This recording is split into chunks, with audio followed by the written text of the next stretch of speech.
Hello, everyone, and welcome back to Fluent Start, and welcome back to Season 2. Today, we're going to talk about something that really separates basic speakers from engaging speakers. How to keep people interested while you speak. Because maybe right now, you can already speak English. You can explain your ideas, you can answer questions, you can even tell stories. But when you speak for a bit longer, something happens. People stop reacting. They just say, yeah, or okay. Or sometimes they just go quiet. And you can feel it. You can feel that the energy is dropping, that the connection is getting weaker. And that moment is important. Because speaking is not just about talking. It's about holding attention. It's about making people want to listen to you. So today, let's talk about how to do that. I think the first thing is this. Stop thinking like a speaker. Start thinking like a listener. Ask yourself, if I hear this, would I be interested? Because sometimes we focus too much on our own side. What should I say? Is my grammar correct? Is this sentence okay? But we forget the other person. And communication is always about both sides. So when you speak, think about how it feels to listen to you. Is it easy to follow? Is it interesting? Is it alive? Or is it flat? And this brings us to the first key, energy. Not loud energy, but expressive energy. Because even simple sentences can sound interesting if your delivery has life. For example, compare these two. I tried something new yesterday. It was okay. Versus, I tried something new yesterday, and honestly, it was actually really fun. Same idea, but different feeling, different energy. And people respond to energy, not just words. Another important thing is pacing. Many learners speak in one long flow, without pause, or sometimes too slow and unsure. But natural speaking has rhythm. You speak, then pause, then continue. And those small pauses are powerful because they create space. They create anticipation.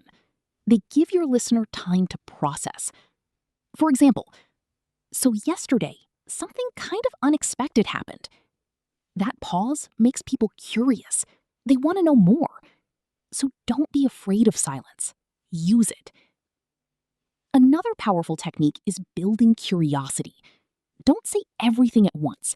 Give information step by step.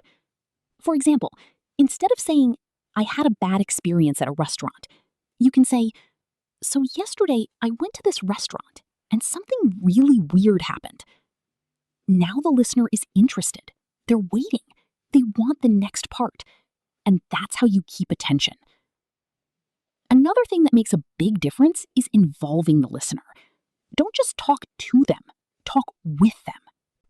You can do this by asking small questions during your speaking. For example, have you ever experienced something like that? You know what I mean? Can you imagine that? These questions are simple, but they pull the listener in. They make them part of the conversation. And when people feel involved, they stay interested. I also think variation is very important.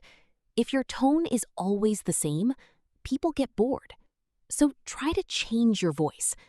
Sometimes slower, sometimes faster, sometimes softer, sometimes more excited. This variation creates movement, and movement keeps attention. Another thing is using examples.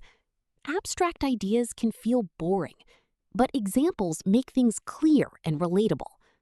For example, instead of saying, it was stressful, you can say, it was stressful, like when you have too many deadlines at the same time. Now the listener understands better, and they connect with your idea. I also want to talk about simplicity.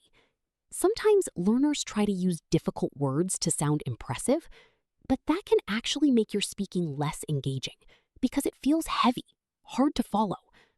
Natural speakers often use simple words, but they use them in a dynamic way. So don't focus on sounding smart, focus on being clear and real, because clarity keeps attention. Confusion loses attention. Another important thing is reacting to yourself. Yes, to yourself.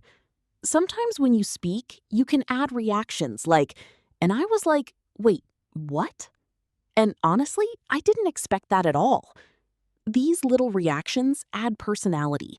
They make your speaking feel like a story, not just information. And personality is what people remember. I also think confidence plays a role. Not perfect confidence, but comfortable confidence. When you are too unsure, people feel it, and the energy drops. But when you speak with a bit more certainty, even if your English is simple, people stay with you. So again, it's not about perfect English. It's about how you deliver it. And finally, I think this is the most important idea. Connection over perfection. Always. Because people don't stay interested because your grammar is perfect. They stay interested because they feel something, because they relate, because they enjoy listening to you. So don't try to impress too much. Just try to share. Be real. Be present. Be human. And that's what makes your speaking powerful. Anyway, if right now you feel like people lose interest when you speak, that's okay. It just means you're ready for the next level. And this is the level. Not just speaking, but engaging.